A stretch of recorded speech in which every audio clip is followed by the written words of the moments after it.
close your eyes and imagine holding something impossible in your hands, a fragment of bone so ancient that when its owner drew their last breath, entire species of humans walked this earth that you've never heard of, species that would vanish without a trace, leaving behind only whispers in stone and sediment. This bone predates every pyramid, every written word, every city that has ever risen from the dust. It's older than agriculture itself, older than the very concept of civilization.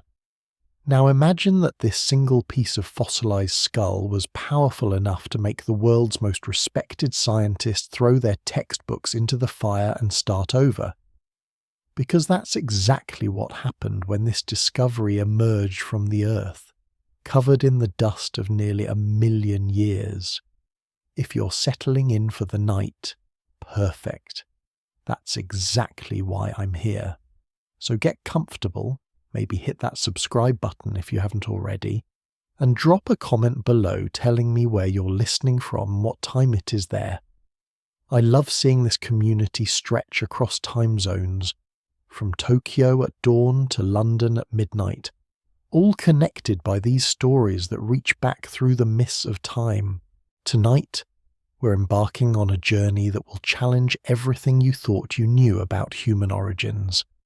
We're going to meet the scientists who stake their careers on revolutionary ideas, only to watch them crumble when this skull emerged from its ancient resting place. We'll walk through laboratories where heated arguments erupted over measurements and dating techniques. We'll witness the moment when decades of carefully constructed theories collapsed under the weight of undeniable evidence. This isn't just another fossil story. This is the tale of how one discovery shattered the entire framework of human evolution, forcing us to reconsider not just where we came from, but who we really are. Picture the world of early 20th century science. Gentlemen in dark suits debating human origins in wood-panelled halls, their certainty as polished as their pocket watches. These were the men who claimed to understand the story of humanity, despite having fewer complete ancient human fossils than you could count on your fingers. They spoke with absolute confidence about evolutionary timelines, migration patterns, and the very nature of what it meant to be human. Their story was simple, clean, almost elegant in its assumptions. Humans had evolved recently, probably within the last few 100,000 years. They had developed in Europe or perhaps Asia, anywhere but the mysterious depths of Africa. The entire narrative reflected the prejudices of their time, wrapped in the language of scientific authority. These scholars believed in a ladder of progress, a neat ascending line from primitive ape to civilized European gentleman. Brain size was everything. Intelligence was the key that separated humans from animals. First came the big brain, they reasoned, then upright walking, then tool use. It was a comforting theory that placed recent human evolution at the center of a story that began and ended with European superiority. The evidence they worked with was laughably sparse. Fragments of jaw, pieces of skull so small you could hold them in your palm, isolated teeth that sparked decades of debate. The famous Neanderthal remains from Germany's Neander Valley, Java man from Indonesia, consisting of little more than a skull cap and a thigh bone found yards apart. These tiny pieces of the puzzle were stretched beyond all reasonable limits, forced to support enormous theoretical structures. Most tragically, they fell victim to their own expectations. When you're desperately searching for something specific, when your reputation and funding depend on finding it, you begin to see it everywhere.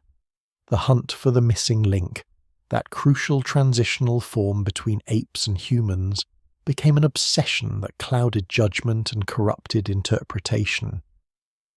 The most spectacular example was Piltdown Man, discovered in England and hailed as the ultimate proof of human evolution. For over 40 years, it stood as evidence that humans had evolved in Britain itself, Complete with a human-like skull and ape-like jaw, it wasn't exposed as a hoax until 1953, after misleading an entire generation of researchers who wanted so desperately to believe in English evolutionary superiority that they never questioned it carefully enough. Meanwhile, dating techniques were primitive at best. Scientists estimated the age of fossils based on the geological layers where they were found, but these estimates could be wrong by hundreds of thousands of years. Without accurate dates, it was impossible to determine which fossils were older, which represented ancestors, and which were evolutionary dead ends. The geographical bias was equally problematic. Nearly all fossil hunting happened in Europe and Asia. Africa, when it was considered at all, was dismissed as unlikely to yield important discoveries. Why waste resources searching the African wilderness when the real story of human evolution was obviously playing out in the civilized world? This created a massive blind spot. Scientists were looking for human ancestors in Europe and Asia, so naturally that's where they found them. Every European fossil was celebrated as crucial evidence. Asian discoveries received intensive study.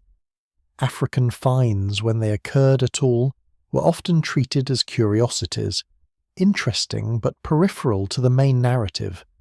The field existed in a strange state of confident ignorance. Lots of theory, lots of authoritative pronouncements, but very little solid ground beneath it all. The foundation was built on quicksand, with assumptions stacked upon assumptions, all supported by a handful of broken bones. But cracks were beginning to appear in this consensus. A few researchers were starting to question the European origin story. Some fossils were turning up that didn't fit the expected pattern. Brain size wasn't always increasing in a neat progression. The simple ladder from ape to human was getting messier, more complicated. Maybe human evolution wasn't a straight line after all. Maybe multiple human species had coexisted. Maybe the timeline was longer, the geography more complex, the story far more intricate than anyone had imagined. The scientific community was like a powder keg waiting for a spark. The old theories were showing their age. The sparse evidence was being stretched beyond its breaking point. The assumptions and biases that had shaped the field for generations were becoming increasingly difficult to maintain. All it would take was one discovery, one fossil that couldn't be explained away or dismissed or forced into the existing framework. Somewhere in the world, buried in ancient sediments, lay evidence that would demolish these carefully constructed theories. A skull that would rewrite the entire human story in ways no one could have predicted. The stage was set. The scientific establishment was vulnerable, and the Earth was about to give up its most shocking secret.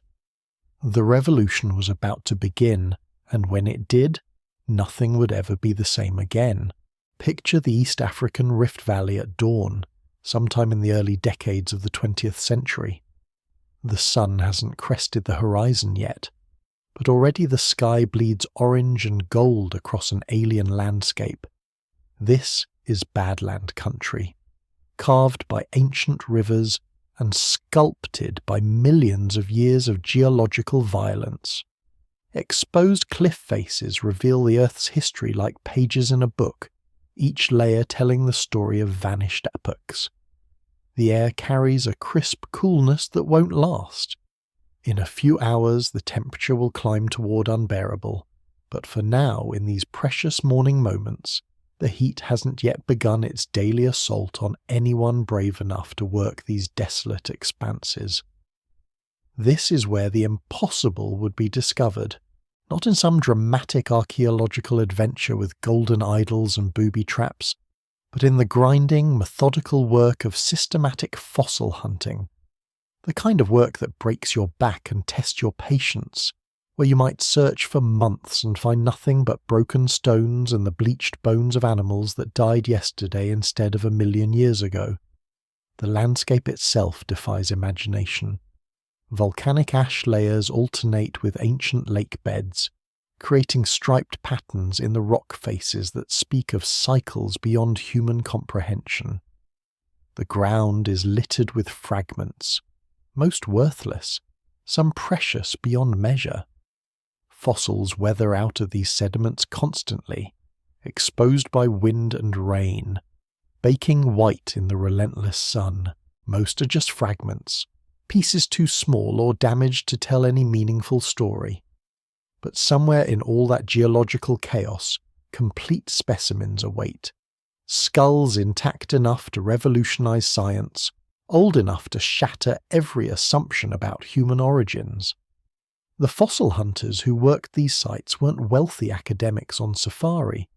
They were a different breed entirely, men and women possessed by an almost mystical obsession with deep time. They understood something that escaped the comfortable theorists back in European lecture halls. Every fossil, no matter how fragmentary, is a message from the past. A data point in the most important story ever told.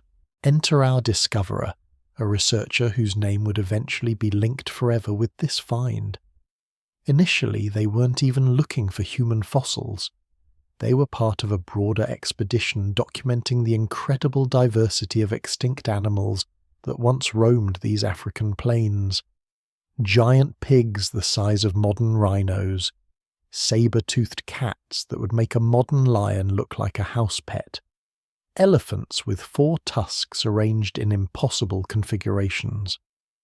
But this researcher had developed a theory.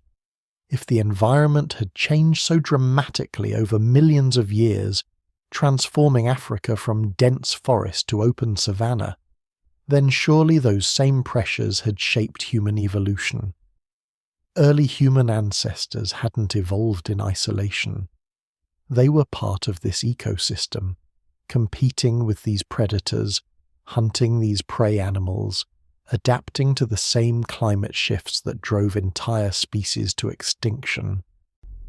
Find the right geological layers, they reasoned, the right time periods when environmental pressure was most intense, and you'd discover evidence of human ancestors responding to those challenges in real time. It was systematic, methodical thinking that would prove absolutely crucial. So while the main expedition focused on spectacular megafauna, our researcher began paying attention to different horizons. They were looking for layers that dated to periods of rapid climate change, when forests gave way to grasslands, when ancient lakes dried up and left their inhabitants scrambling for survival. Day after day, the routine was punishing. Walk the eroded gullies in the early morning before the heat became unbearable. Mark any promising fragments with small flags for later collection. Map everything with obsessive precision, because context is everything in paleontology. A skull without context is just a curiosity, but a skull from a precisely dated geological layer becomes a window into an entire lost world. The work required a peculiar combination of patience and optimism. You might walk the same gullies for weeks, finding nothing but broken pottery sherds from recent settlements, or the bones of animals that died during the last rainy season, but you kept walking, kept searching, because you understood that discovery often comes when you least expect it. And then one morning, everything changed. Our discoverer was working a particular erosion channel that had been yielding interesting finds. Stone tools had turned up there, suggesting human ancestors had lived nearby. The geological context was promising too, dating to a crucial period when climate was becoming increasingly unstable. The sun was still low, casting long shadows that made subtle variations in the ground surface more visible. That's when they saw it, partially exposed in the side of the gully, weathering out of a layer of ancient volcanic ash. Something round, something the right size, something that made their heart start pounding before their conscious mind even registered what they were seeing. They approached with the caution that experience teaches. Most promising finds turn out to be nothing. Unusually shaped rocks, badly preserved fossils of common animals, fragments so damaged they're worthless scientifically. You learn not to get excited until you've examined something carefully, from multiple angles, under proper lighting conditions. But as they got closer, the details became unmistakable. The curve of fossilized bone, the distinctive thickness and texture, the specific features that mark a skull as belonging to the human family tree. This wasn't a rock. This wasn't an animal. This was one of their ancestors, lying in the dirt after nearly 1,000,000 years of patient waiting. The discoverer's first action was exactly right. They didn't touch it. They didn't try to excavate it immediately. They sat down right there in the dust, pulled out their field notebook, and began documenting everything with obsessive care. The precise location, measured and triangulated from multiple reference points. The geological context, noting the colour and texture of the surrounding sediment. The angle at which the skull was positioned, the other fossils visible nearby. They sketched what they could see, took preliminary measurements, made detailed notes about everything that might be relevant later. Then, very carefully, they began to expose more of the skull. Not to remove it, but to see what they were dealing with, to determine whether this was a fragment or something more complete. Each brushstroke revealed additional details, the frontal bone remarkably intact despite its incredible age. The eye sockets, clearly visible and positioned in ways that spoke of intelligence and forward-looking vision. The beginnings of the jaw still attached, suggesting this might be far more complete than the typical fragmentary remains that usually emerged from these ancient sediments. The emotions must have been overwhelming. Scientific excitement, absolutely, because this was clearly significant, but also something deeper, something almost spiritual.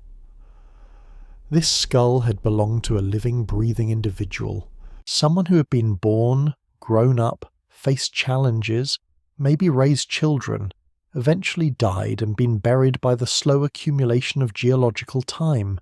Someone who had thoughts and feelings and experiences. Someone who had walked this same landscape, felt the same sun, probably looked up at the same stars and wondered about their place in the vast scheme of existence.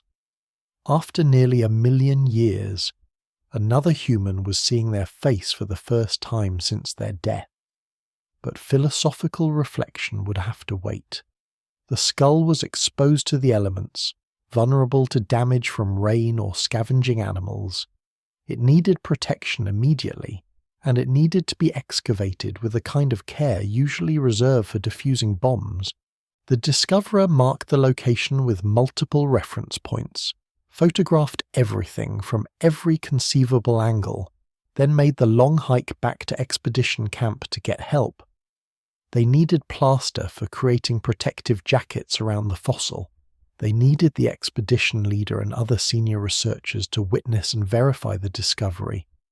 Most importantly, they needed all the documentation and excavation tools required to do this absolutely right. Because even before any detailed analysis began, even before dating techniques could determine its age, this skull was clearly something extraordinary. Something that would demand answers to questions no one had thought to ask. The next few days transformed the expedition site into something resembling a surgical theatre. Word spread through the scientific community with the kind of electric urgency reserved for truly momentous discoveries. Senior researchers abandoned their own projects to witness this find firsthand. Equipment was rushed in from distant supply bases. The entire focus of the expedition shifted to this single spot in the earth, where something impossible was waiting to emerge. They constructed a shelter over the excavation site, protecting it from the brutal sun and potential rain that could damage exposed bone in minutes.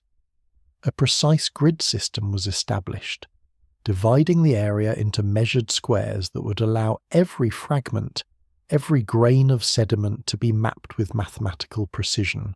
Photography equipment, primitive by today's standards but representing the cutting edge of the era, was brought in to document every stage of the process. The actual excavation began with the kind of painstaking care usually associated with watchmaking. Fine brushes, dental picks, and sometimes just controlled breathing to blow away loose sediment grain by grain. Each tiny fragment of bone was noted, photographed, and left precisely in place until the complete picture could be understood. They were creating a three-dimensional map of how this individual had been buried, what forces had acted on the remains over hundreds of thousands of years. As they worked, the skull's features became increasingly clear and increasingly troubling to everything they thought they knew about human evolution. The bone structure was robust, heavily built, suggesting an individual adapted to a harsh environment. But the cranial capacity, the space that had once housed a living brain, was larger than expected for something this ancient, much larger. The teeth told their own story of survival. Molars worn nearly flat from years of processing tough fibrous plant materials. Not the diet of a scavenger, or even primarily a hunter, but someone who ate whatever the environment provided and had the dental equipment to make it work. The wear patterns weren't random either. They showed clear evidence of tool use, microscopic scratches that could only come from regularly holding plant fibers or other materials in the teeth while cutting them with stone implements. The jaw was massive, thick enough to support enormous chewing muscles. This had been someone who spent hours every day processing food, grinding tough roots and seeds that would challenge even modern dental work. But embedded in that primitive robustness were details that shouldn't exist. The positioning of muscle attachment points suggested a face that was already moving away from the pronounced snouts of earlier ancestors. The proportions hinted at changes that weren't supposed to occur for hundreds of thousands of years. Most unsettling of all were the eye sockets. Large, positioned forward in the skull for excellent depth perception, exactly what you'd expect from a species that needed to judge distances accurately. Whether for throwing weapons, navigating complex terrain, or simply avoiding the predators that made ancient Africa a death trap for the unwary, these weren't the eyes of a scavenger picking over carcasses. These were the eyes of an active, intelligent hunter. The brow ridge was pronounced, a thick shelf of bone protecting the eyes and brain from impact trauma. This suggested a lifestyle that involved regular physical conflict, environmental hazards, the kind of existence where protecting your most vital organs was worth the metabolic cost of building extra bone.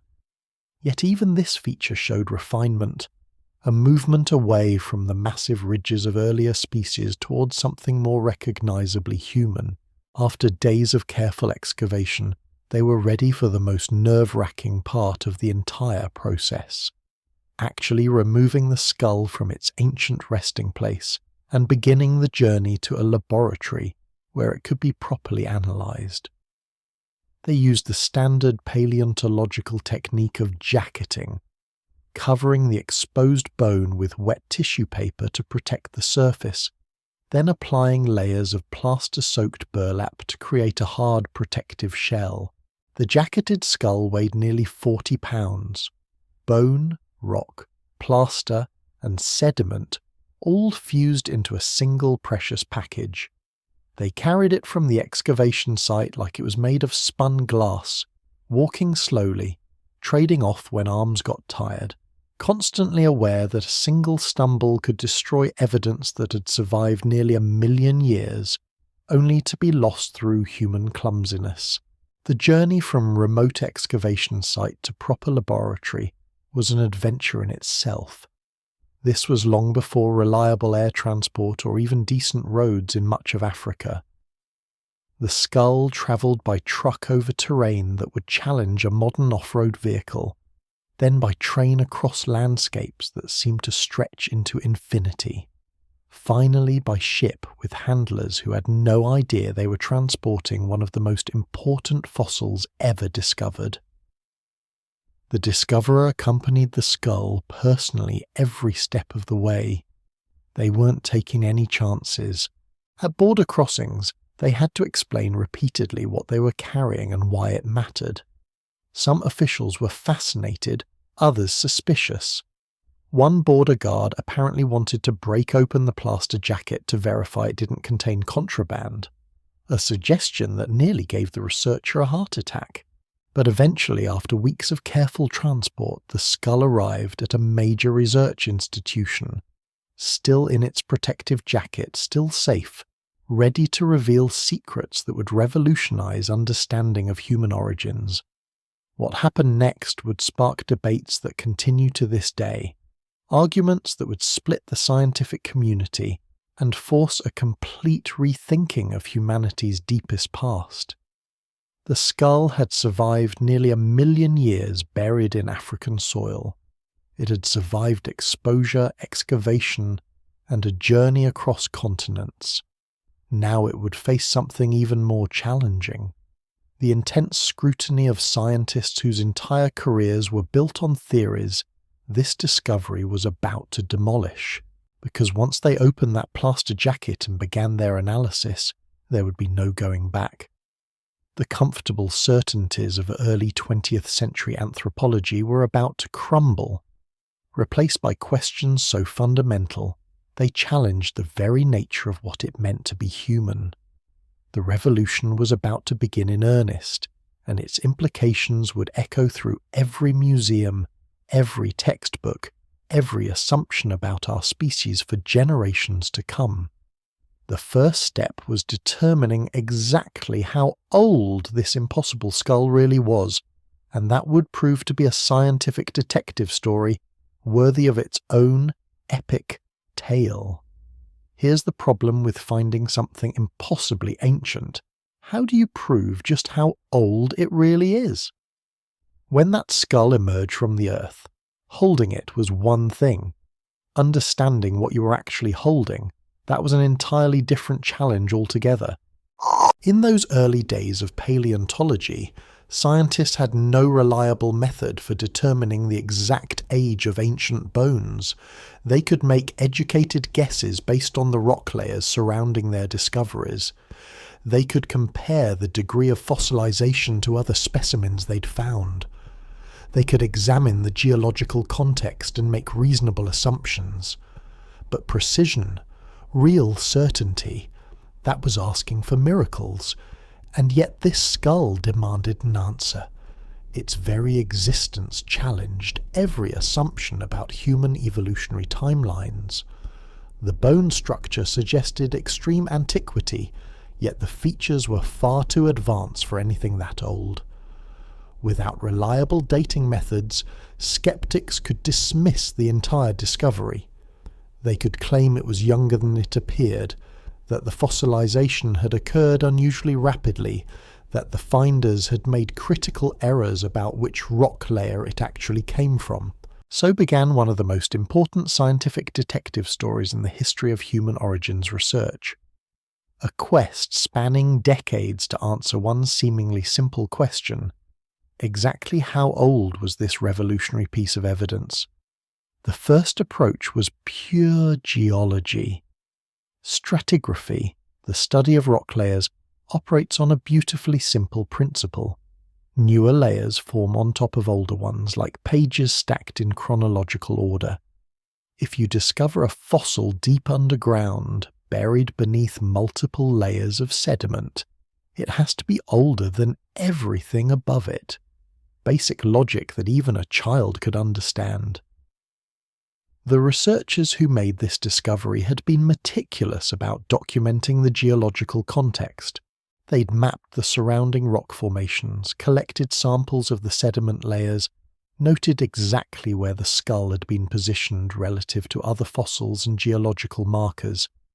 Their field notes read like a geological poem, describing the colours and textures of different sediment layers, the presence of volcanic ash deposits, the evidence of ancient water flow.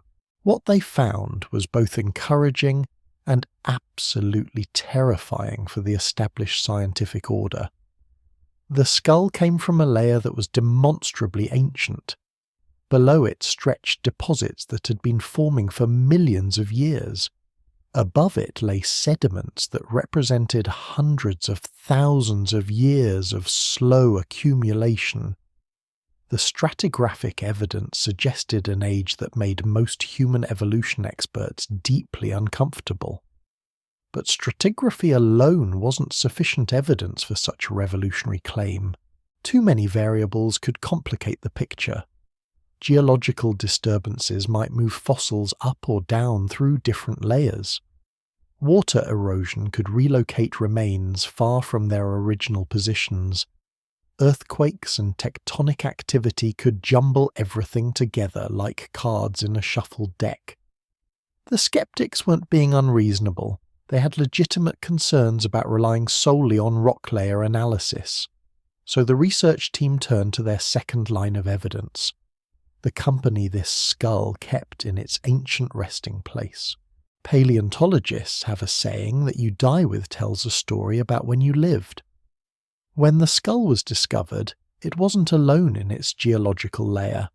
The same ancient sediments contained fossils of extinct animals whose evolutionary stages were well understood. Ancient elephants that hadn't walked the earth for nearly 1,000,000 years. Saber-toothed predators that had vanished long before recorded history began. Rodents and birds whose species could be precisely identified and placed within known evolutionary sequences. This associated fauna created what scientists call a temporal fingerprint, a snapshot of what the ancient ecosystem looked like at a specific moment in deep time. You simply cannot appear alongside animals that went extinct 900,000 years ago unless you lived during the same period. The biological evidence was building a compelling case for an age that challenged everything. When paleontologists analysed these animal remains in detail, the story became increasingly clear. The fauna assemblage matched other sites across Africa that had been dated to the early Pleistocene era. The specific evolutionary stages of every species present all pointed to the same narrow window of geological time. The skull was genuinely ancient, far older than most scientists were prepared to accept. The implication sent shockwaves through the academic community.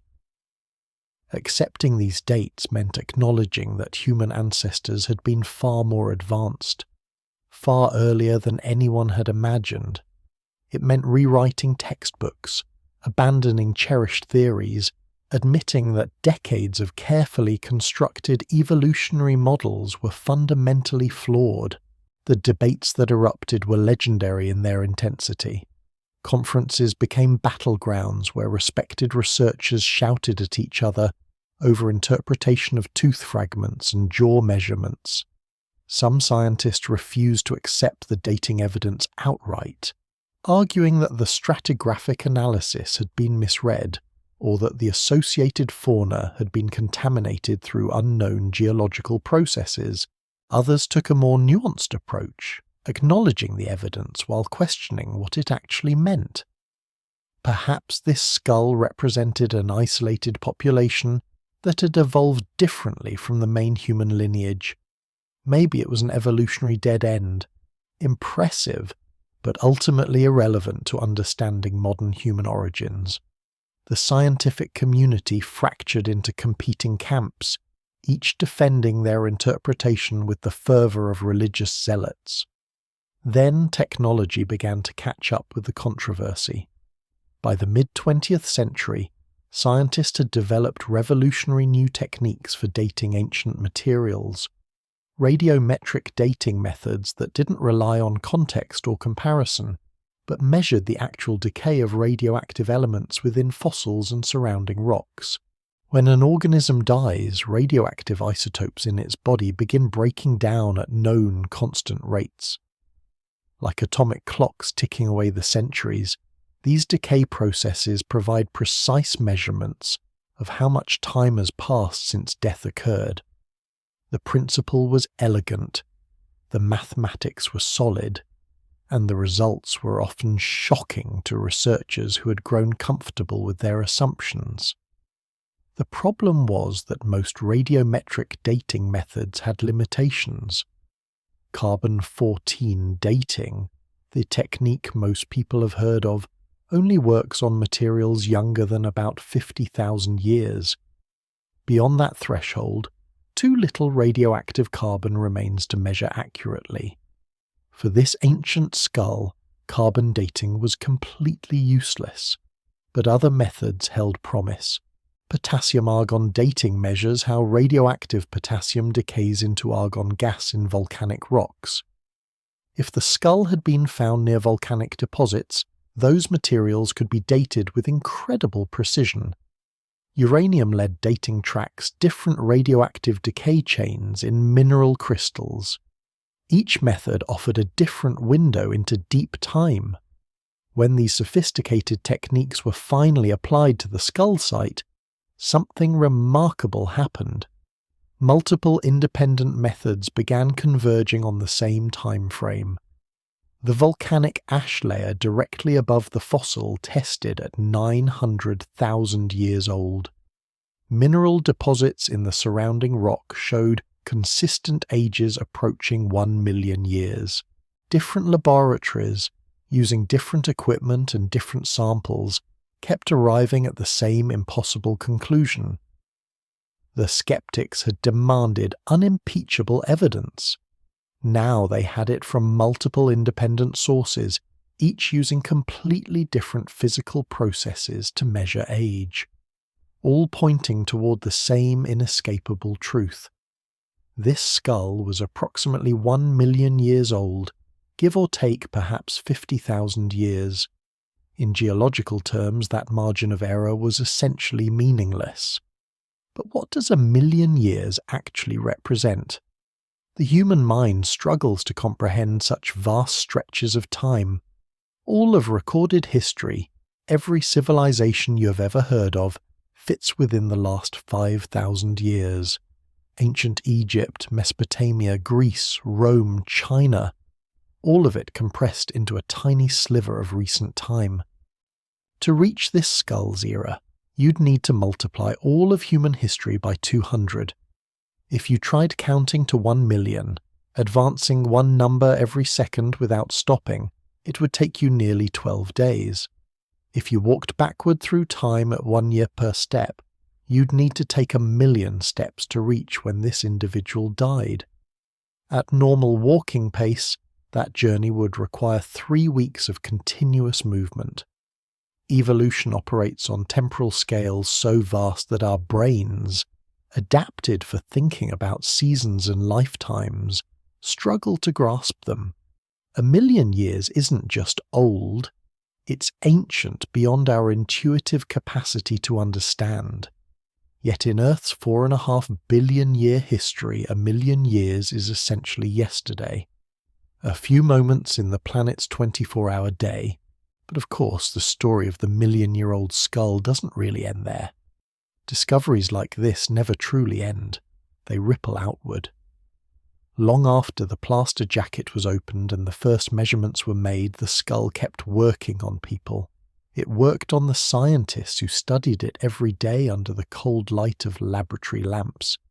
It worked on the students who stared at the casts in crowded lecture halls. It worked on the quiet museum visitors who found themselves standing motionless in front of the display case, feeling something they couldn't quite name. Because this wasn't just a fossil anymore. It was a mirror held up to time itself. In the beginning, the debates focused on simple questions. What species did this skull belong to? Was it a direct ancestor of us, or a side branch that disappeared into the shadows of extinction?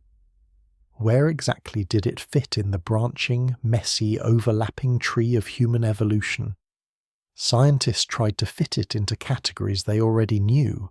That's what humans do when confronted with something new. We reach for old labels first. Some argued that it represented an early form of Homo erectus, the upright man thought to be the first true world traveller among our ancestors. Others insisted it was something even more ancient, a bridge between older, more primitive hominins and the walking, tool-using humans who would eventually spread across the continents. Every new measurement seemed to argue for a different conclusion. The thickness of the cranial bones suggested one lineage. The shape of the brow ridge suggested another. The volume of the brain case accused everyone of thinking too small. The truth was that the skull did not care about our categories. It sat there in its display case, unchanged by every passionate argument, quietly insisting that the past had been stranger and more complicated than any neat label could capture. As the years passed, more fossils emerged from the same African sediments.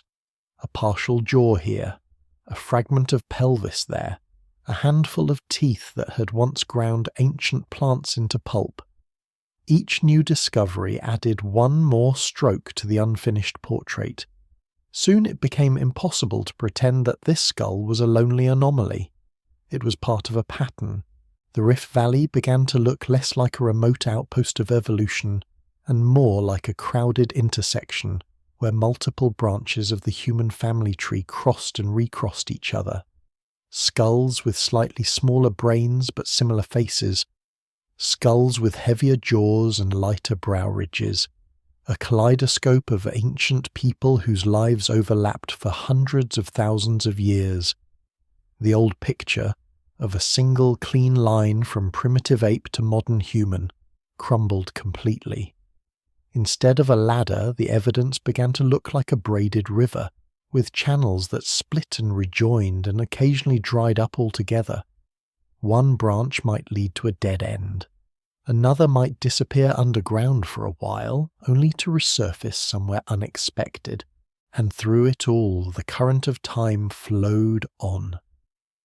The million-year-old skull sat somewhere in the middle of that swirling river, a reminder that we are not the inevitable apex of some grand evolutionary plan. We're simply one of the surviving channels, the one that happened to make it to the present. For some scientists, this realization was liberating. For others, it was deeply unsettling.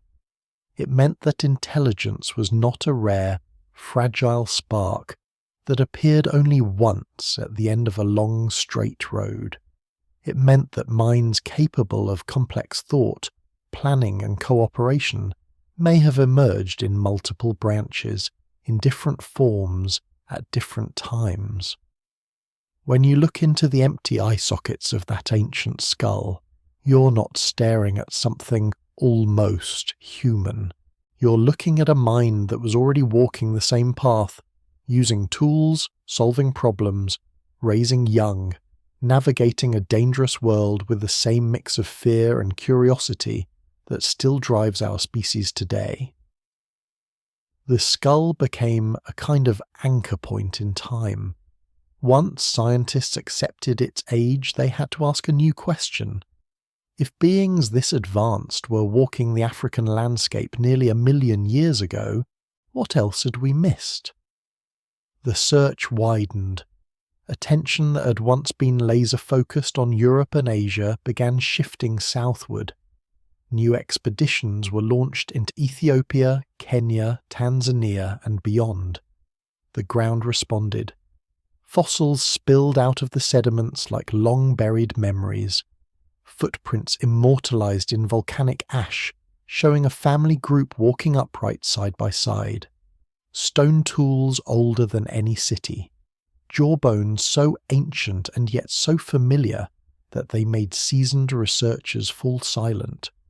Slowly, painfully, the center of the human story migrated from European museum basements into the open skies of the African plains.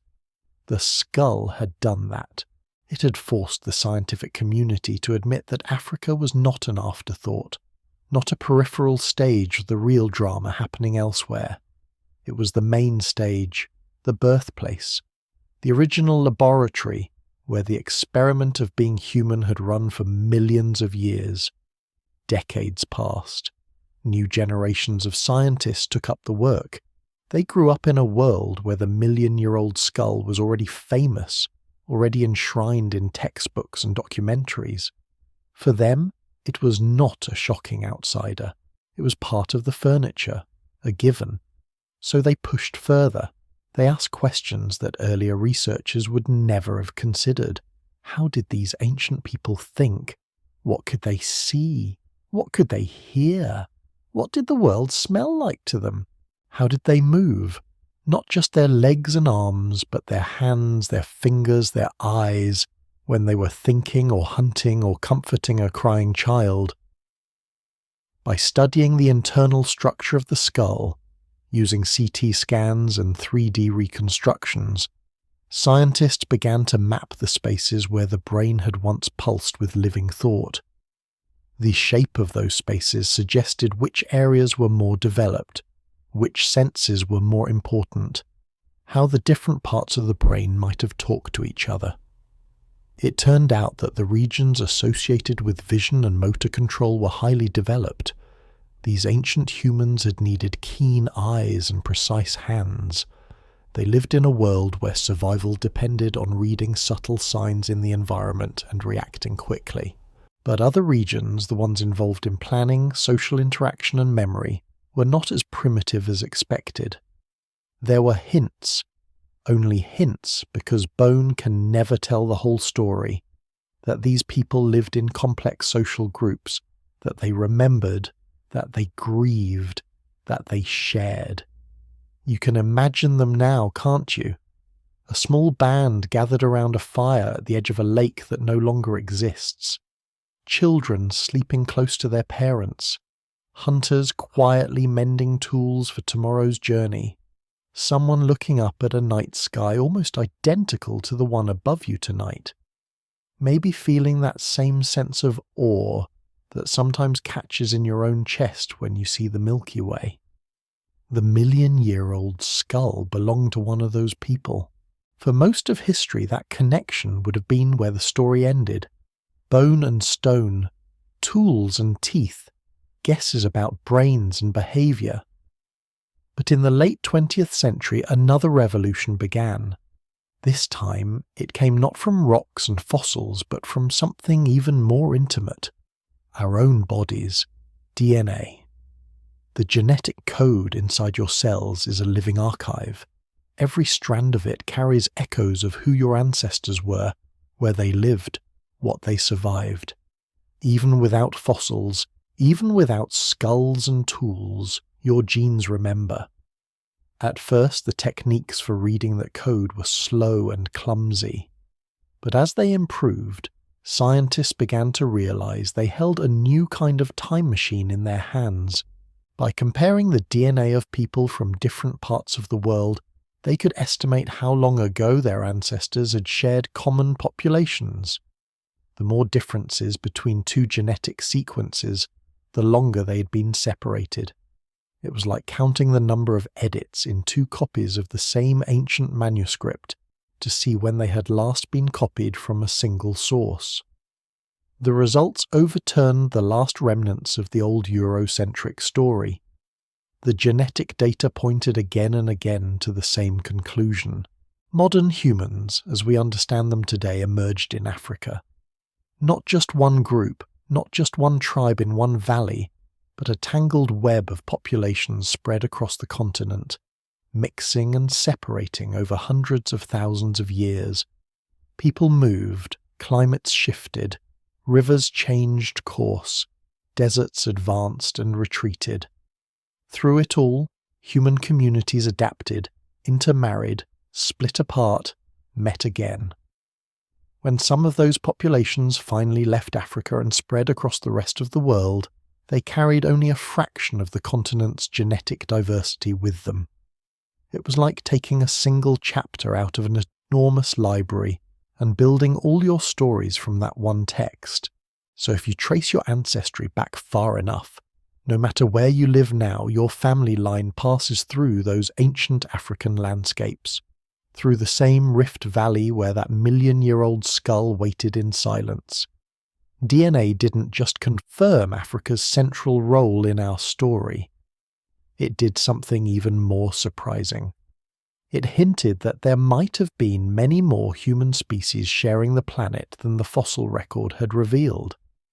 Tiny fragments of strange DNA appeared in the genomes of modern people, sequences that didn't match Neanderthals or modern humans, ghostly signatures of populations that had once existed, interbred with our ancestors, and then vanished without leaving a clear fossil trail behind. Suddenly the skull in the museum case was no longer just an isolated find. It was one node in a vast invisible network of relationships, a family tree much richer and stranger than anyone had expected. Some of those ghost populations are now represented by fossils with names. Denisovans, mysterious humans from a Siberian cave whose genetic fingerprints stretch all the way to the Pacific. Others remain shadows, known only from faint traces in our DNA, like footprints washed out by the tide.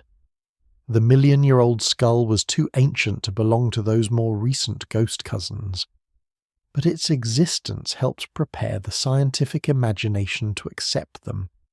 It had already taught researchers that the human story was not simple, not clean, not linear. So when the DNA evidence whispered, "There were more of us than you ever knew," the scientific world was ready to listen. Some nights, in quiet laboratories around the world, scientists work late, staring at computer screens filled with sequences of letters A, C, G, T. They are so focused on the data that they forget what those letters really represent. Not just chemistry, not just code, but lives. Every mutation, every tiny difference in that genetic text is the fossil of an event that happened to a real person in the past. A birth, a death, a disease survived, or a storm endured. A journey made, a river crossed, a new valley claimed as home. The million-year-old skull carries none of that genetic material anymore.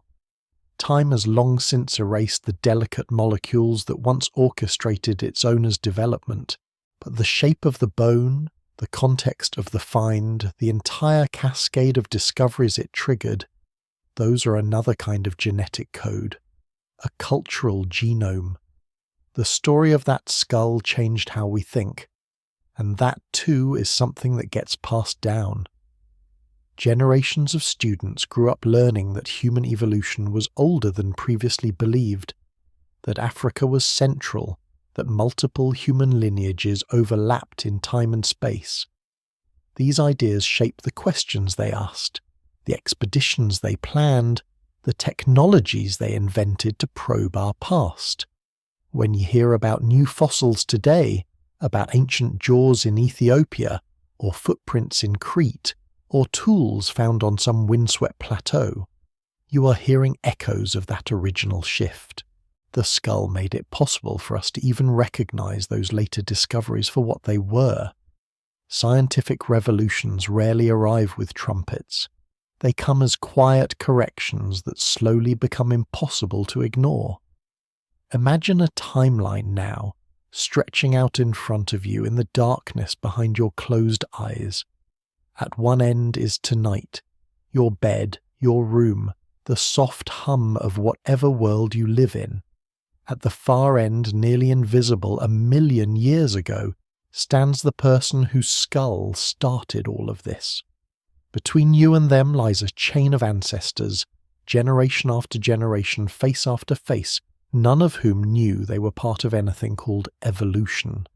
They were just living, eating, sleeping, loving, grieving, teaching their children how to stay alive.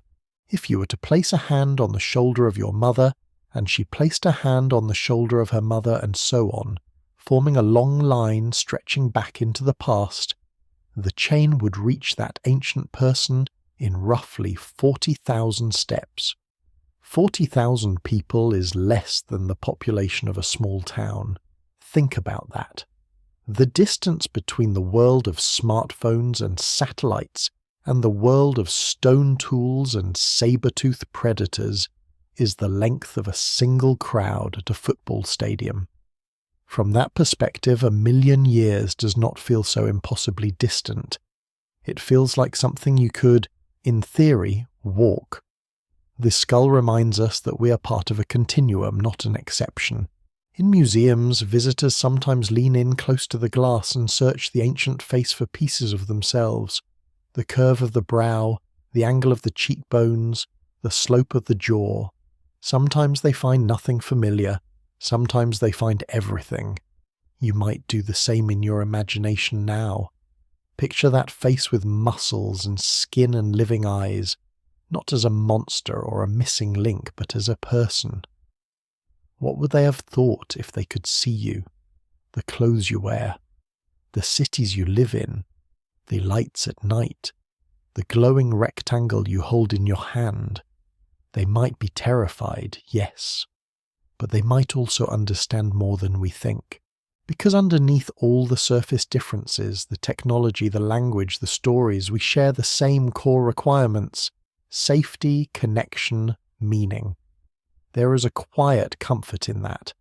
It means that however strange the modern world feels sometimes, however dislocated or overwhelmed you might become, you're built from material that has weathered 1,000,000 years of change. Your body is an archive of solutions to ancient problems: how to stay warm, how to find food, how to cooperate, how to outwit predators and survive storms. The 1,000,000-year-old skull is physical proof that those solutions worked. The lineage it represents did not die out. It left descendants and descendants of descendants in an unbroken chain all the way to you. Even the things we sometimes dislike about ourselves, our tendency to worry, to imagine worst-case scenarios late at night, have roots in that deep history. Anxious minds paid attention to rustling in the dark. Cautious people survived when reckless ones did not. Over time, those traits spread. So when you find yourself lying awake, thinking about distant futures or replaying old memories, you're using brain circuits that were installed long before humans ever built a city. Long before they spoke in full sentences. Long before they carved the first symbols into bone or stone. That skull once housed a mind running the earliest versions of the software you inherit. And yet, for all we have learned, there is so much we still don't know. We don't know this person's name, or what their voice sounded like when they laughed. We don't know who mourned them, or where the rest of their bones lie. We don't know whether they enjoyed the way the air felt right after a rainstorm, or what stories they told around the fire when the night grew cold. The past is generous with bones and stone and ash. It is stingy with the small, intimate details that make a life. Sometimes, late in the evening, a researcher will be alone in the lab where the skull's cast is stored. They'll be there to measure something or calibrate a scanner or prepare a sample. Tasks that require focus, but not always all of it. In those quiet moments, it's easy to imagine the skull not as an object, but as a presence.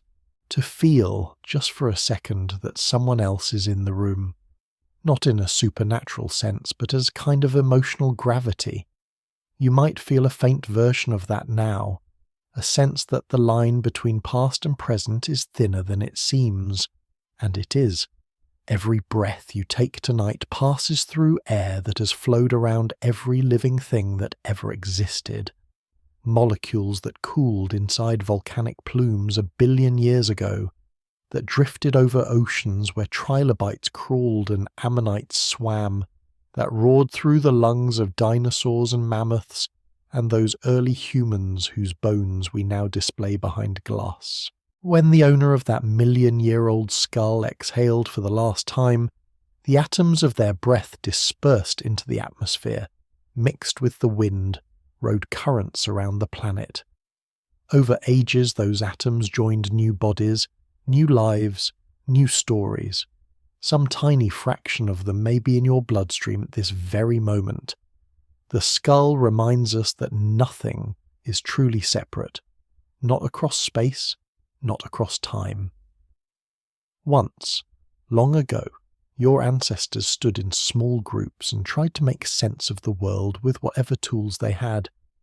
They looked at animal tracks in the dust, cloud shapes in the sky, the shifting colour of the horizon. They made connections, inferred causes, predicted consequences. Not perfectly, but well enough to survive. Tonight you are doing the same thing, just with better instruments. The telescopes, microscopes, particle accelerators, DNA sequencers, all of them are complicated extensions of a much older ability, the urge to understand. The skull is what happens when that urge leaves a mark in stone. There is a final twist in this story.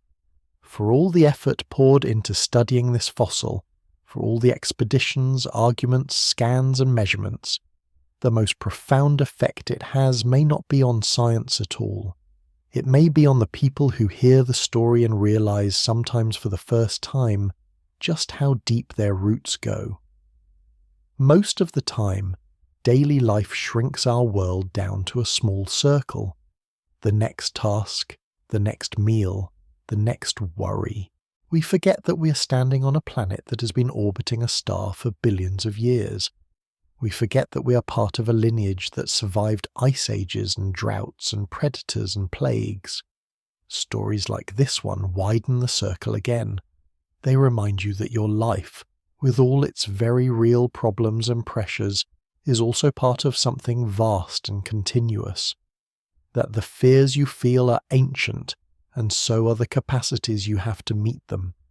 That the confusion and uncertainty you sometimes carry are shared across hundreds of thousands of generations. But so is the resilience. The million-year-old skull is not just a piece of archaeology. It is a quiet reassurance. It says, others faced worlds they didn't fully understand. Others walked into unknown futures with shaky hands and hopeful hearts. Others made mistakes, recovered, tried again. And somehow, through all of that, the line held. You are proof. So as you lie there now, listening to your own breathing and the sounds of the world around you, you can let this awareness settle over you like a blanket. You are not alone in time. You are accompanied by a million years of survivors, by minds that learned and adapted and loved in conditions far harsher than anything you're likely to face tonight. Behind your closed eyes, you can picture that ancient excavation site again. The tent sagging slightly in the heat, the tools scattered in the dust, the scientist lifting the skull into the light for the first time. For them that moment was filled with adrenaline, questions, the buzzing excitement of discovery. For you it can be something softer, a slow exhale, a letting go. Because the skull's work in the world is mostly done now. The theories it shattered have long since been replaced. The revolutions it sparked have become the new normal. What remains is the feeling it leaves behind, a sense of depth, of connection, of belonging to a story so long and intricate that no single chapter can define it. You are one of those chapters. As the night deepens and your thoughts begin to drift, you can allow yourself to float along that great river of time, past cities and campsites and firelit caves, past glaciers and savannas and vanished lakes, all the way back to that solitary figure walking across an ancient landscape 1,000,000 years ago. They do not know you. They will never know you. But you are, in a very real way, the answer to a question they never thought to ask. What will become of us? The skull they left behind, the bone that weathered storms and shifting earth and the hot breath of debate for a century, whispers the answer gently into the dark. We became you. The million-year skull was not the only rebel in the fossil record.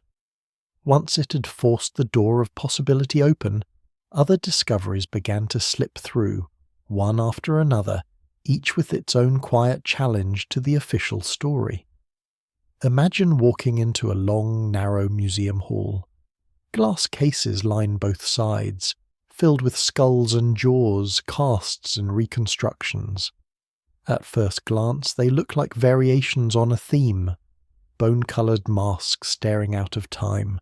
But if you move slowly, stopping in front of each one, you start to see them as individuals.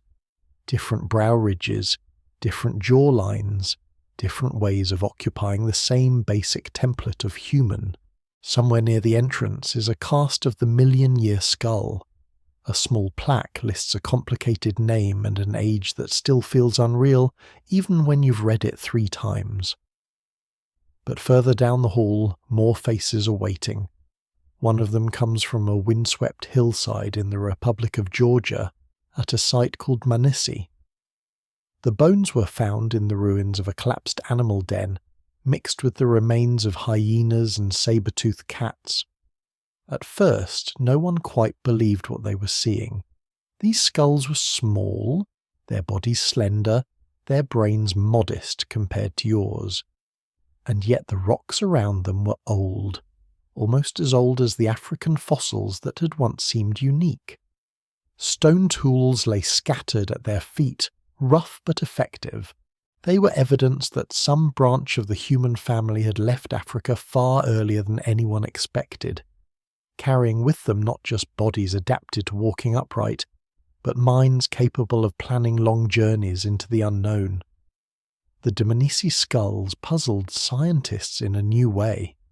Instead of fitting neatly into separate species boxes, they blurred the boundaries between them.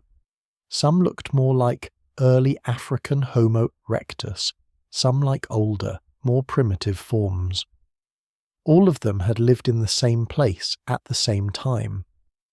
When researchers reconstructed their faces and lined them up, they realized that the variation between these 4 or 5 individuals was as great as the variation in the entire known early human fossil record from that period. It was like discovering that a handful of people from one small village contained as much facial diversity as every photograph in a textbook combined. The million-year skull had already taught scientists that their box labels might be too rigid. The Dmanisi fossils pushed them further. Maybe instead of imagining several separate species marching in parallel, they needed to see humanity at that time as a single, widely spread, highly variable population. Different groups adapting to local conditions, mixing and separating, yet still part of the same continuous lineage. If you picture that lineage now, it no longer looks like a simple tree with clean branches.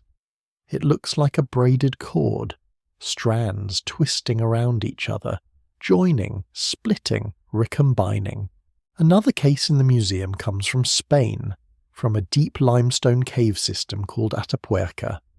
To reach the bones there, researchers had to crawl through narrow tunnels by lantern light, carrying their gear in small bags, breathing air that had not moved freely in hundreds of thousands of years. What they found in those depths was unsettling. Dozens of individuals lay at the bottom of a vertical shaft, their bones stained the same deep brown as the surrounding rock. These people had not fallen by accident. Their bodies had been placed there, deliberately, again and again over generations. The skulls from Atapuerca are heavy-boned, with large faces and strong jaws. Their brain cases are big, approaching modern size. Some features look like early Neanderthals, others look older, closer to the million-year skull. It is as if you are catching them mid-transition, frozen at a moment when 2 evolutionary currents were merging. But what caught everyone's attention most was not the bones, but the pattern. Why were so many individuals in the same deep chamber? Why were there so few animal bones mixed in? Why did one of the skulls show evidence of careful placement, as if someone had taken the trouble to position it in a particular way? Some researchers cautiously suggested that this might be the earliest known example of something like a burial site. Not a full cemetery as you would imagine it now, with carved stones and offerings, but a place where bodies were taken intentionally, a ritual of disposal, a recognition that death required more than simple abandonment. If that interpretation is correct, then these people, living hundreds of thousands of years ago, were already thinking about the dead in ways that echo faintly in the rituals we still practice. They were not simply animals dropping where they fell. They were social beings whose communities extended beyond the last breath, whose memories needed to be organized, given shape, maybe even comforted. The million-year skull had said, "We were here earlier than you thought." The Ataperka bones added, "And we were more human in our minds and our rituals than you give us credit for." Farther down the hall, another case waits. This one holds the strange, delicate skull of Homo floresiensis, found in a cave on the Indonesian island of Flores. At first glance, it looks like a miniature, a carefully crafted model shrunk to child size. The brain case is tiny, about the volume you'd expect from a chimpanzee, the height of the individual in life, just over a meter. And yet the bones do not belong to a child. The wear on the teeth, the fused growth plates, the joint surfaces, all whisper the same thing. This was an adult. The discovery team called them hobbits at first, half-jokingly. Small-bodied humans living on a remote island, surrounded by dwarf elephants and giant lizards. The images almost write themselves, but behind the nickname lay a deeper question. How could such a tiny brain produce such human-like behavior? Because the cave floor at Flores was littered with stone tools, sharpened flakes, points, and blades that required planning and skill to produce. The layers of ash and charcoal suggested that fire had been used repeatedly. Animal bones showed cut marks where flesh had been sliced away. Everything about the archaeological context shouted competence. These little people had hunted and butchered prey, managed fire, navigated dangerous landscapes. They had persisted on their island for tens of thousands of years. If you were still committed to the idea that big brains are the main measure of humanness, Flores felt like a challenge thrown at your feet. Here was proof that body size and brain volume were not simple linear indicators of intelligence. Evolution had found another way to package the human toolkit. Smaller, more compact, but still startlingly capable. In the quiet of the museum hall, you can imagine the million-year skull watching this tiny cousin with something like recognition. The exact shapes are different, but the theme is familiar, the human mind refusing to fit into tidy boxes. The hall continues. Here is a cast of Homo naledi from a deep cave system in South Africa, where bodies were placed in darkness so intense that even modern cavers must use specialized equipment to reach it. Their skulls are a mosaic, primitive in some ways, modern in others. Their hands look almost made for climbing and grasping, with curved fingers like those of an ape. Yet their feet are astonishingly human, structured for long walks on two legs. They lived much more recently than their anatomy would suggest, sharing the continent with early members of our own species. Another branch of the braided river, flowing in parallel longer than anyone would have guessed. A little further on, skulls from early Homo sapiens appear. Their faces are softer, their brows less imposing, their foreheads higher. For all their differences, you recognize them instantly. They look like someone you might pass on a city street, altered slightly by time but not by kind. If you step back slightly, you can see the entire row at once. from the rugged million-year skull at one end, through the heavy-browed forms of the Middle Pleistocene, past Neanderthals and Denisovans and other cousins, all the way to modern humans at the far end. It is tempting to see this as a progression, an arrow pointing inexorably toward you. But the more you learn, the harder that becomes to believe. Many of these forms overlapped in time. Some branched off and then rejoined genetically through interbreeding. Others flourished for hundreds of thousands of years, then vanished, leaving only faint traces in scattered caves or in the DNA of distant populations. The skull that set this whole cascade in motion was not a starting point or an end point. It was a node in a web. You can imagine an alternate museum now. Not a long corridor with cases lined up neatly, but a circular hall with skulls arranged in clusters connected by lines on the floor. Threads of light could represent gene flow, migration routes, periods of overlap. A visitor standing in the centre would see not an upward march, but a shimmering constellation. The million-year fossil would still be there, but it would be one star among many. Back in the real world outside museum walls, these insights have begun to filter into other disciplines.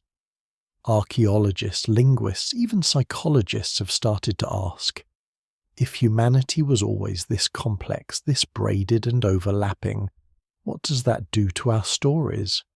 Think of origin myths from around the world, stories of first people moulded from clay, carved from wood, or descended from animals. Stories of golden ages when humans and gods walked together, followed by long periods of forgetfulness. For centuries, those tales were treated as charming fictions at best, or as obstacles to true historical understanding. But as science has revealed a past full of forgotten cousins and erased experiments, some researchers have begun to read myths in a different way. Not as literal accounts, but as reflections of something the human mind has always sensed, a feeling that we came from somewhere else, that there were others before us, that we are somehow second or third or 20th draft, not the first. The million-year skull and its companions supply a factual backbone for that intuition. They show in bone and sediment that humanity was never a single isolated spark. We were a cluster of burning coals, flaring brighter in some places, dimming in others, sometimes joining into a shared flame. Language, too, takes on a new dimension under this light. When you speak, you use a system so automatic it feels invisible, a stream of syllables, grammar, intonation. Yet language is one of the hardest things to see archaeologically.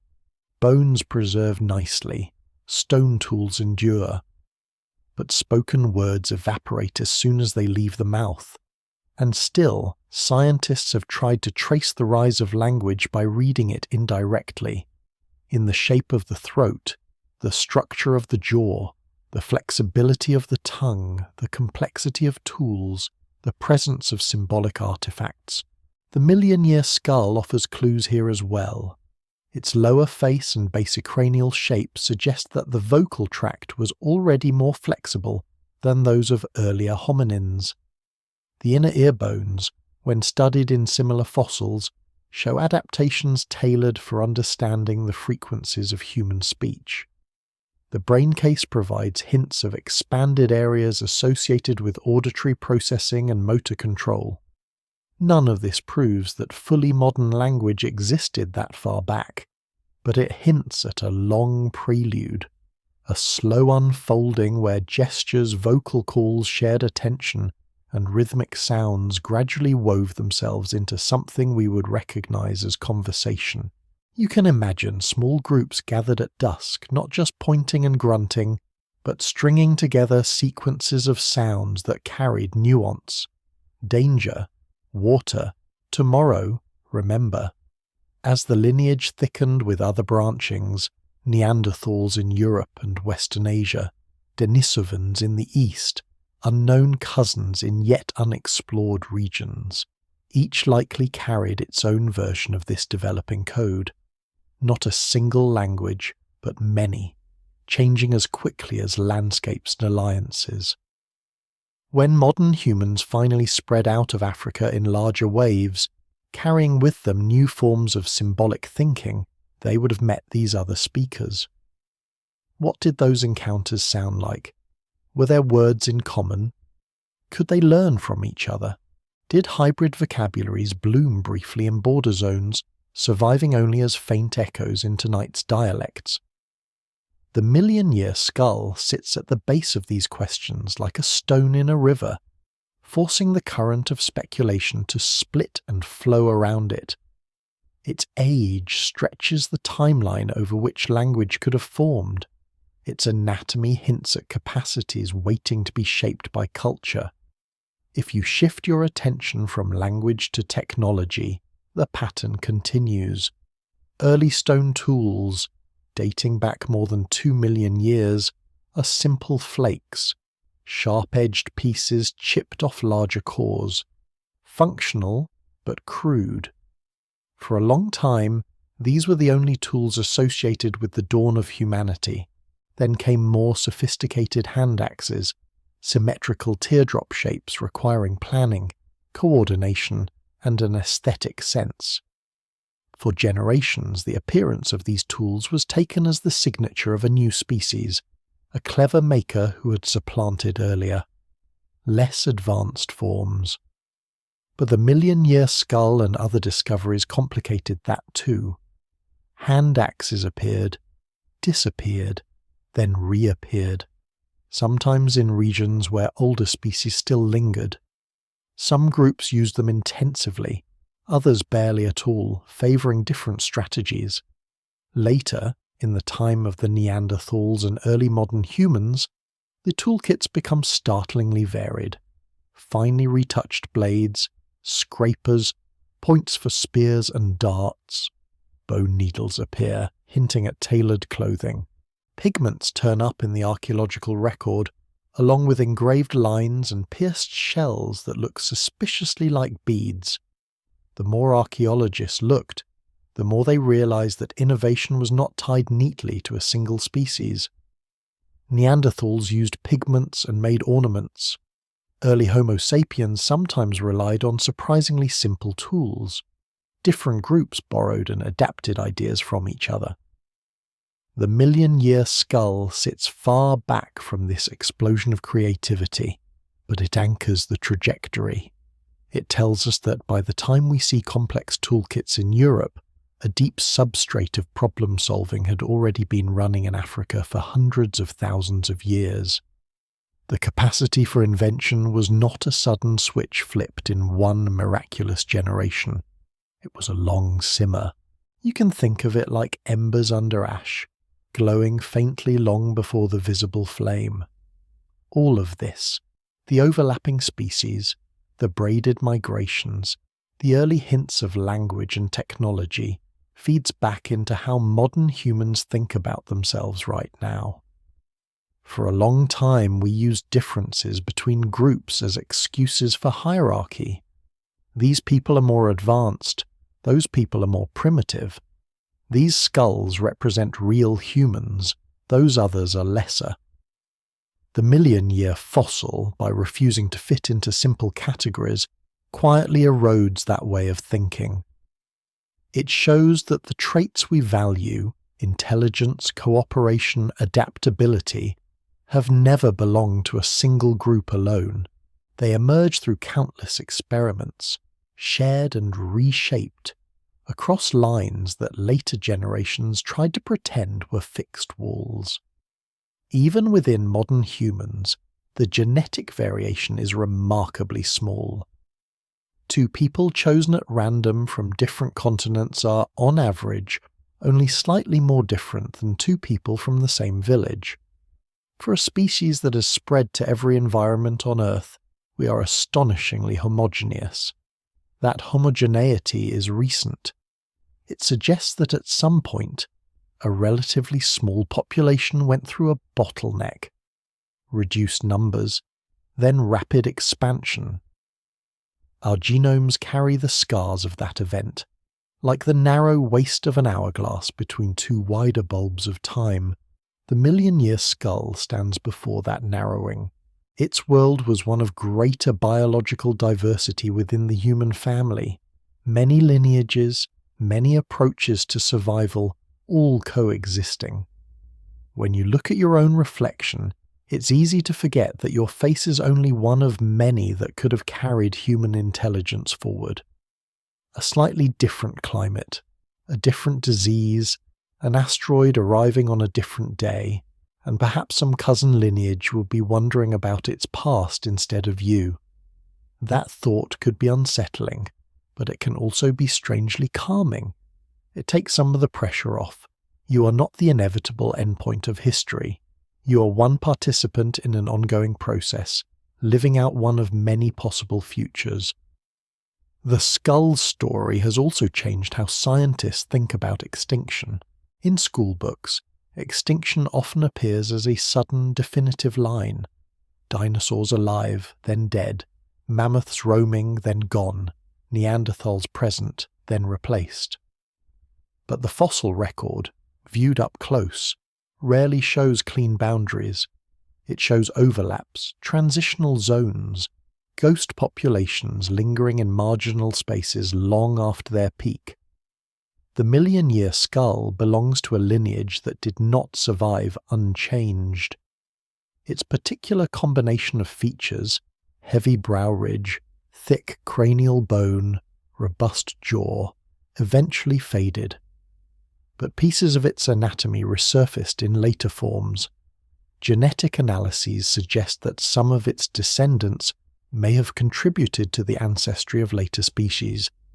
Extinction, in this light, is not always annihilation. Sometimes it is absorption. One population dwindles and is slowly folded into another through interbreeding, its traits diluted but not erased.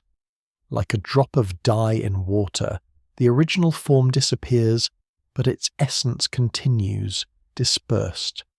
You might feel a quiet resonance with that idea when you think about your own family history. Surnames vanish, languages change, cultures blend. Entire lines appear to end, only to discover that their genes have continued in unexpected branches. The skull's lineage may no longer exist as a pure form, but parts of it likely walk the world under different faces. All of these scientific shifts, the rethinking of origin, of diversity, of extinction, have practical consequences too. They shape how we approach things like conservation, medicine, even psychology, understanding that our species is the survivor of many evolutionary experiments helps explain why our bodies sometimes seem mismatched to modern life. Anxiety disorders, metabolic diseases, sleep problems, many of these can be traced to adaptations that made sense in older environments. The million-year ancestor probably never had to worry about screen time or processed sugar. Their challenges were different: finding food, avoiding predators, staying warm, navigating social alliances in small groups. The brain that evolved to handle those tasks still sits in your skull, running similar algorithms on very different input. When researchers study stress responses, they often talk about fight, flight, or freeze, as if these are modern conditions, but the pathways that trigger them are far older. They were honed in days when a crack of a twig might mean a stalking cat, when the shift of the wind could carry the smell of a rival band approaching. The fossil record anchored by the million-year skull gives that discussion a timeline. It reminds us that our nervous systems are not recent inventions. They are ancient tools used in new contexts. Sometimes, lying awake at night with your heart racing over an email or a missed call, it helps to imagine that older landscape. Your body is responding to an ancient kind of alarm just misapplied. The threat is psychological, not a leopard in the grass. But the reaction feels the same. The skull does not offer solutions, but it offers perspective. It says this configuration of bone and brain has been field tested for a long time. It's no wonder it sometimes overreacts in a world that changed faster than it did. Even our capacity for curiosity, the very reason scientists went looking for fossils in the first place, can be traced back along the line. Animals explore when there is a payoff for exploration, a new food source, a better shelter, a safer path. At some point for our lineage, that exploration turned inward as well. What is under this stone? What happens if I strike these rocks together? Where did our ancestors go when they died? What lies beyond the next ridge? How old is this skull I just dug out of the earth? The million-year fossil is a product of that curiosity and at the same time its inspiration. Without the ancestral impulse to walk a little farther, to poke at strange objects, to notice patterns in the landscape, no one would have found it. And once found, it fed the same impulse in others, generation after generation. You may feel that in yourself, a restlessness, an itch to know, even when the knowledge won't change your daily routine. You don't need to understand million-year timelines to pay your bills or make dinner, yet here you are, following the story anyway. That too is part of the inheritance. The skull, resting silently in its case, continues to participate in this loop. It triggers questions in the minds of visitors, some of whom will go on to become scientists or teachers or artists, weaving its image into new forms. Some will write books, some will make documentaries, some will simply tell their children years later. I once saw a skull that was 1,000,000 years old, and something in those young minds will spark. Perhaps that is the deepest layer of the fossil record, the one that doesn't show up in rocks or bones. The record of how one discovery shapes what later people choose to imagine. As you let your thoughts drift along this chain, from the excavation in the Rift Valley, to the laboratories, to the museum hall, to your own quiet room, you can feel the continuity of attention. One set of eyes looked down into the dusty gully and saw a hint of bone. Another set of eyes leaned over a lab bench and saw measurements on calipers. Another pair peered through thick glasses at radiometric readouts. Today your eyes trace the shapes in your mind, building them into images. Each act of looking is part of the same movement, and somewhere, deep in the geological layers beneath your feet, other fossils still wait, other skulls, other bones, other stories. Some will confirm what we already suspect, some will contradict it, some will open whole new questions. When those fossils finally emerge, tomorrow, in 10 years, in a century, they will be entering a conversation that the million-year skull helped start. Scientists will compare new measurements to the old ones, new faces to that early stubborn one. The web will grow denser. The braided river will reveal more of its hidden channels. For now, though, all of that remains buried, held in the dark like unspoken thoughts. Somewhere in a quiet wing of the museum, far from the footsteps and chatter of daytime visitors, the million-year skull sits alone under low light. The room has emptied for the evening. Security guards have done their rounds. Motion sensors keep silent watch. Cleaning staff have passed through with carts and soft brooms, circling carefully around the glass case. For the next long stretch of hours, until morning returns, the skull belongs to the quiet. If you were here, standing in that dim hall after closing, the silence would feel almost heavy.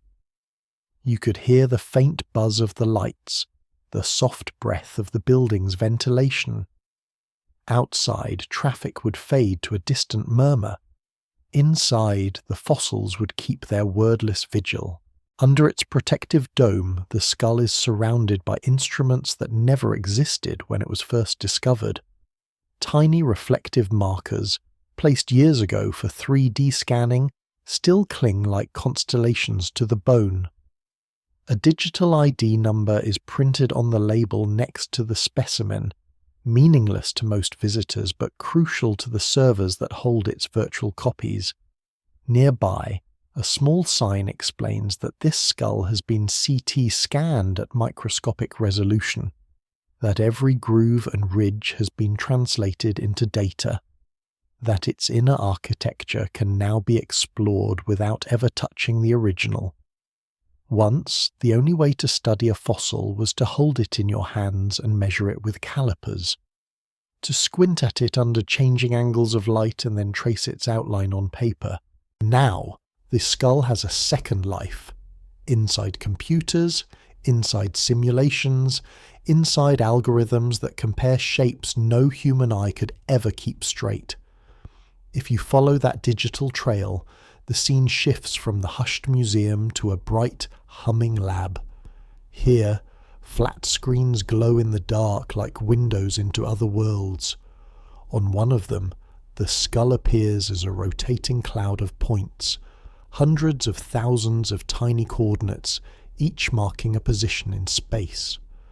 With a flick of a mouse, a researcher can peel away the outer surface, revealing thick bone, sinuses, the inner shell that once held a brain. Another screen shows the same skull layered over others, Neanderthals, modern humans, earlier ancestors. Transparent outlines slide in and out of each other as software calculates differences. A small graph in the corner updates as the comparison shifts, numbers tracing arc lengths and curvature, angles between landmarks, proportions of jaw to face. Decades ago, scientists argued over skull shapes with words and hand-drawn diagrams. Robust, gracile, archaic, modern. Now those impressions can be tested mathematically. You can ask a computer, how different is this million-year skull from a typical modern human in strict numerical terms? The answer might come in fractions of percentages, in standard deviations along principal components, cold, precise numbers. But behind them lies a more human realization. The gap is not as wide as it feels when you stare at the fossil. When you hold an ancient skull in your mind, it seems impossibly distant. Yet in morphology space, in the abstract landscape of shapes, it's not sitting on some lonely mountain peak. It's part of a cluster, overlapping with later fossils, forming a gradient rather than a cliff. This digital work does something subtle to our sense of time. It blurs the boundary between then and now, turning 1,000,000 years into a measurable arc on a graph. In another corner of the lab, a different machine hums quietly. A micro CT scanner. It looks a little like a compact armoured washing machine. Inside, a smaller fossil, perhaps a tooth from the same site, is being scanned slice by invisible slice. The resulting images will reveal growth lines, microscopic defects, mineral deposits. Teeth, it turns out, are like tree rings. They record information about childhood, diet, stress, even illnesses. Inside the enamel, you can sometimes see signs of famine or disease, narrow bands where growth slowed for a while before resuming. You can tell whether a child was weaned early or late, whether they ate mostly plants or meat, whether they moved from one kind of water source to another during development. When those tooth patterns are compared across different fossils, a surprising picture emerges. The 1,000,000-year lineage grew slowly. Childhood was long. Juveniles relied on adults for extended periods. Mothers, fathers, siblings, and unrelated group members invested time and energy in raising young who could not yet fend for themselves. That long childhood is one of the hallmarks of the human strategy. It buys time for the brain to grow and wire itself. It creates a window for learning, where infants and children absorb skills, languages, social rules. It also demands cooperation. A species with helpless young must have helpers. You can almost picture them now. Small bands moving through patchy landscapes, adults sharing food with toddlers, grandparents or older siblings watching children while the strongest hunters range farther. Knowledge flowing down the generations through stories, imitation, ritual. None of it written, all of it memorized. The million-year skull is silent, but the teeth from its world talk a little. They say, these were not solitary creatures. They had family. Back in the lab, another cluster of researchers is focused not on shape or growth lines, but on something even more fragile. Ancient molecules. For years, scientists believed DNA could only survive for a few tens of thousands of years at most. Beyond that, the genetic code was assumed to break down into unreadable fragments. But research at cold sites, permafrost caves, high latitudes has pushed that limit. Under the right conditions, bits of genetic information can linger far longer than anyone expected. The million-year skull did not come from one of those ideal sites. Its home was too warm, too active. In all likelihood, its DNA has long since dissolved into the mineral matrix, yet bones of other large animals from similar ages have recently yielded partial genomes. Mammoths older than 1 million years. Rhinos that roamed in climates long vanished. If these molecules can be coaxed out of surrounding sediments, brushed free of contaminating modern DNA, amplified and sequenced, they add yet another layer to the story. It becomes possible to say not just how old a fossil is and what it looked like, but who it was related to in genetic terms.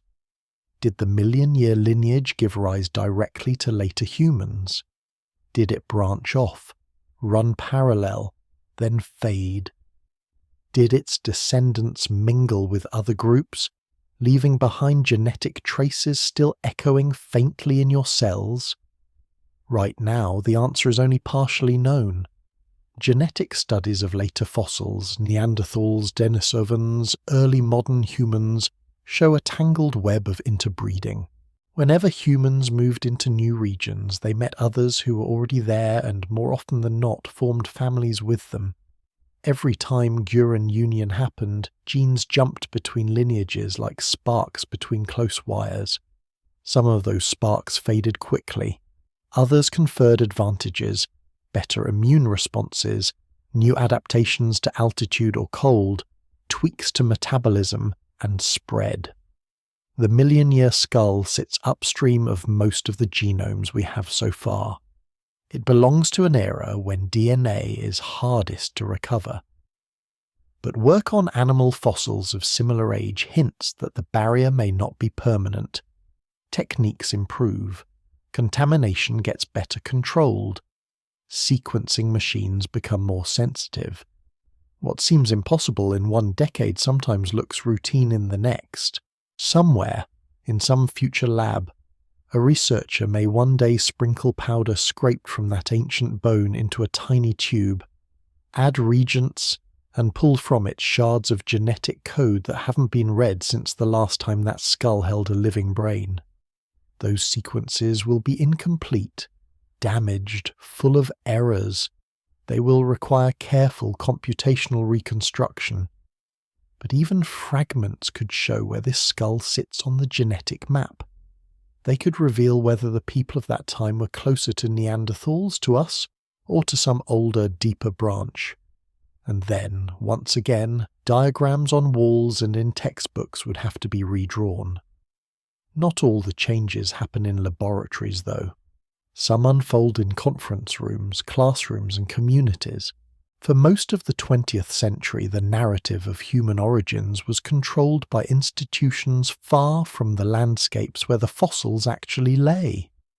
Bones were shipped out of Africa, out of Asia, out of South America to European and North American museums. There, they were studied, named, displayed behind glass. Local communities whose ancestors had lived on the land where these bones were found often had little say in how the discoveries were interpreted or presented. The story of the human past was told with a strong accent, shaped by the perspectives and priorities of a small set of countries. The million-year skull story is tangled up in that history, its discovery, its transport, the long years of analysis, all occurred within structures built during the Age of Empires and their aftermath. But in recent decades, a shift has been underway.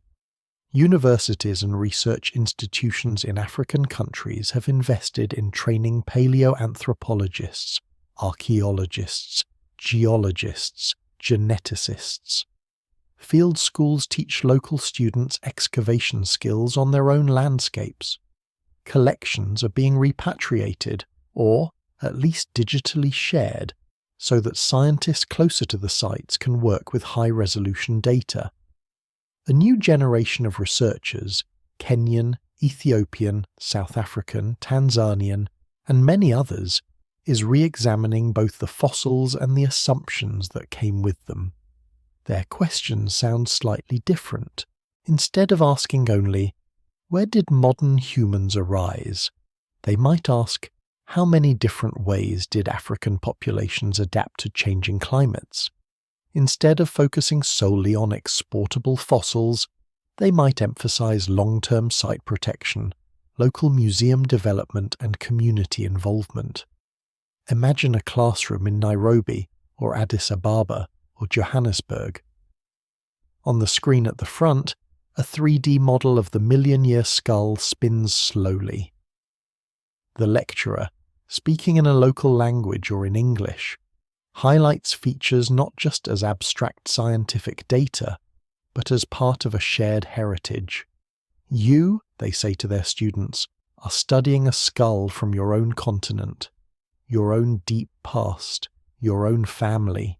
The narrative begins to feel different when it is not described as the cradle of mankind in some detached romantic way, but as a real ancestral landscape, a place whose fossils are not trophies or curiosities, but relatives.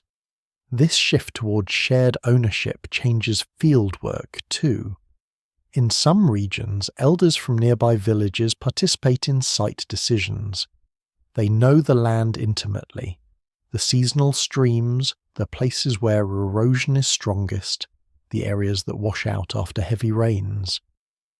Their oral traditions sometimes contain references to bones of giants, or stones that look like people, hinting at fossils long noticed but never formally studied. When local knowledge and scientific method work together, they form a different kind of map, one that respects both ancient stories and modern techniques. The million-year skull, in hindsight, looks almost solitary. One dramatic find, one name attached, one institution that claimed it. Future discoveries are more likely to be framed as collaborative efforts, with long lists of co-authors and community partners attached to publications. The skull's influence extends beyond anthropology as well. Artists, writers, and filmmakers have taken inspiration from it, and from fossils like it, weaving them into speculative narratives about ancient worlds.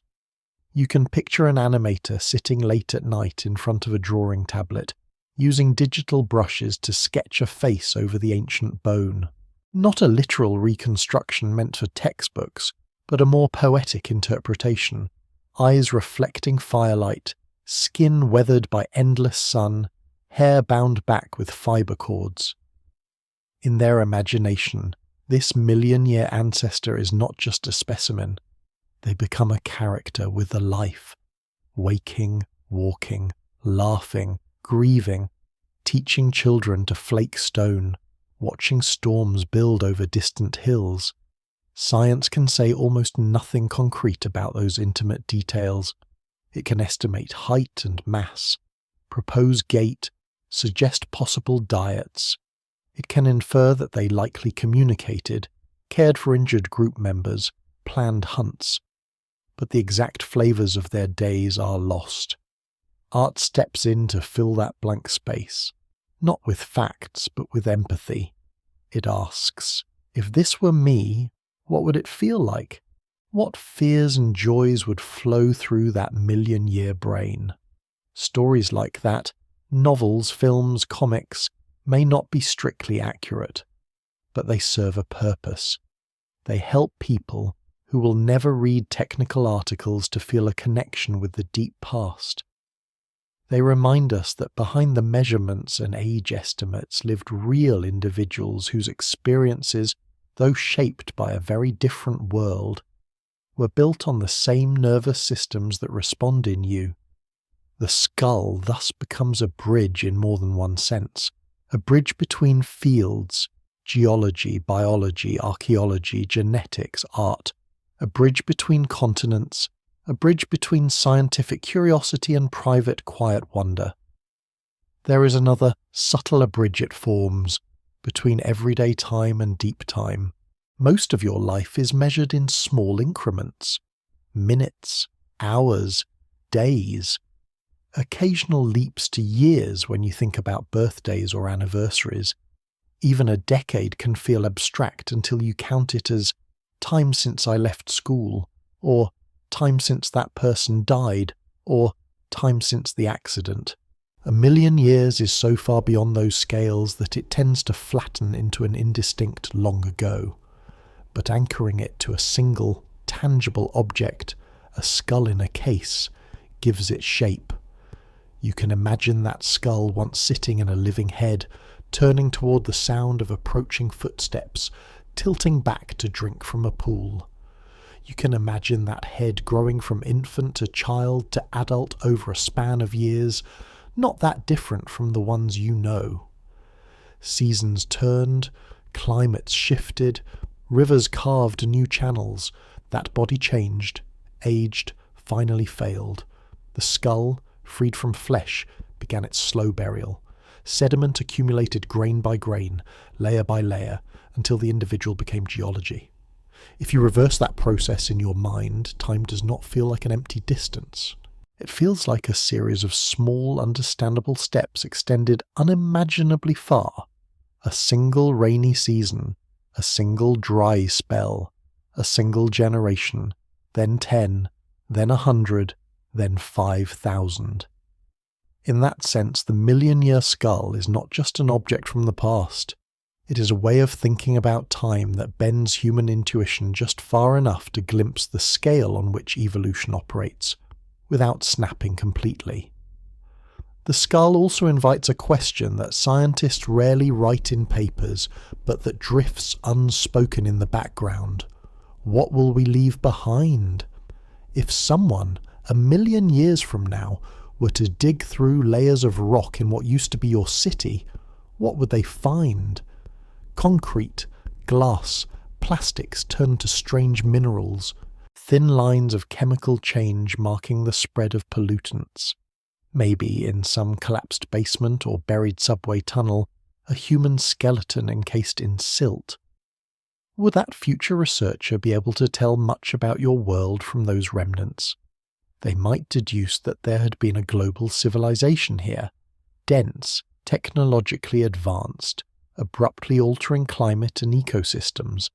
They might note a sudden burst of extinctions in the fossil record, a spike of certain isotopes, perhaps even layers of material indicating industrial activity at planetary scale. But all the nuanced parts of current life, your stories, your particular language, your private thoughts, the feeling of your favourite song, all of that would be gone unless it was preserved in some form more durable than current media.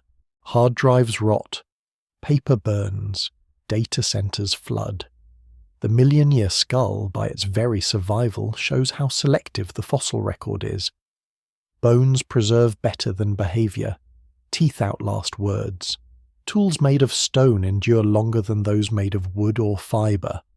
Entire cultural worlds vanish without a trace if they happen not to interact with materials that fossilize or avoid geological destruction. Thinking this way can be oddly freeing. It suggests that not every aspect of a life needs to be recorded to matter. The 1,000,000-year ancestor left no written autobiography, no photographs, no audio recordings. they are known to us only as shapes of bone and hints of context. Yet their existence still shifts our understanding of who we are. Your own life will ripple forward in ways you cannot predict. Through children, if you have them. Through the people you've helped or hurt. Through the small routine acts that keep communities functioning. Through ideas you share that change someone's thinking just a little.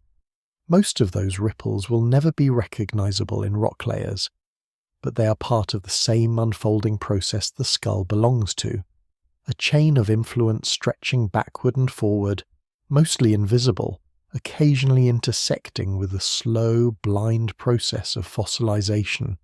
When scientists look at the million-year skull today, they see more than just bone. They see a point in a vast moving field of possibilities, a past that could have branched in other directions, a future that might have included different survivors. They also see a kind of mirror, not of faces, but of process, of how belief systems change when forced into contact with stubborn evidence. Once the skull was a scandal, a troublemaker, an object that threatened academic reputations and national pride. It sparked rifts between mentors and students, between competing schools of thought. Over time, as its age and significance were verified, it shifted categories, from challenge to cornerstone, from anomaly to exemplar. Now new students learn about it early in their training. Its image appears on slides and in textbooks not as something shocking, but as something foundational. The controversies that once burned around it have cooled into footnotes, case studies in how science self-corrects, slowly, imperfectly, but persistently. That cycle will happen again. Some future fossil, perhaps not yet found, will play the same role the million-year skull once did. It will contradict current models, force revisions, provoke anger and excitement. People will go to conferences and lean over coffee cups, debating what it means. Papers will be published, rebutted, corrected, refined. Eventually, if the evidence holds, the new find will be folded into the broader pattern. It will lose its heat and become part of the furniture of knowledge. The skull in the museum, the bones in labs, the timelines on walls, they're all snapshots in that ongoing flow. If you step back from the specifics and look at the whole scene, deserts and dig sites, scanners and conference halls, classrooms and quiet late-night viewers, you can see how the million-year skull continues to do its work. It doesn't move. It doesn't speak. It simply exists, stubbornly old, stubbornly real, refusing to fit into small stories. And because it exists, people continue to rearrange their ideas around it, like furniture around an immovable pillar in a room. And so we reach the end of our journey through deep time, carried by the story of a single skull that refused to fit into comfortable theories. This ancient fragment of bone, weathered by nearly 1,000,000 years, became the catalyst that forced humanity to confront an uncomfortable truth about itself. We are far older, far more complex, and far more resilient than we ever dared imagine. Sleep well, knowing you carry within you the legacy of ancestors who survived impossible odds to give you this moment of wonder.